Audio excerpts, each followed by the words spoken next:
Hello guys, welcome to Priya's soul YouTube channel. నేనైతే ఈ వీడియోతో మేము ముందుకు వచ్చేసాను ఫ్రెండ్స్. ఈ వీడియోలో చూస్తున్నారు కదా, ఫ్రూట్ లడ్డు అయితే చూపిద్దాం అనుకుంటున్నాను. చూడండి, ఫ్రూట్స్ ప్లస్ బీట్రూట్ తురుము, క్యారెట్ తురుము తీసేసుకోవాలి. నెక్స్ట్ వచ్చేసరికి బాదం వేసాను నేను. మీరు కావాలితే ఏదైనా వేసుకోవచ్చు, డ్రై ఫ్రూట్స్. అండ్ వీటిని అయితే మిక్సీ పట్టేసుకున్న తర్వాత ఏం చేయాలంటే ఈ కన్సిస్టెన్సీ వస్తుంది. ఇంత మెత్తగా అయితే మనం మిక్సీ పట్టాలి. చూడండి, అసలు వాటర్ ఏమీ వేయకుండా అయితే మిక్సీ పట్టాలి డ్రైగా.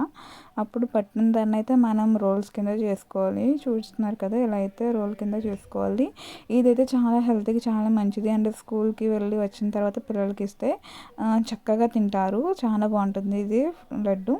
నెక్స్ట్ వచ్చిన తర్వాత దీనికి ఇంకా అట్రాక్టివ్గా అవ్వాలంటే పిల్లలు దీని మీద కాజుతో డెకరేషన్ చేసుకోవచ్చు. ఇలాగా చేసుకొని ఫ్రిడ్జ్లో పెట్టుకుంటే ఈవినింగ్ కల్లా చక్కగా కూల్గా ఉంటాయి కాబట్టి చాలా టేస్టీగా ఉంటాయి కాబట్టి ఈజీగా తినేస్తారు. Thank you. Please like, share and subscribe.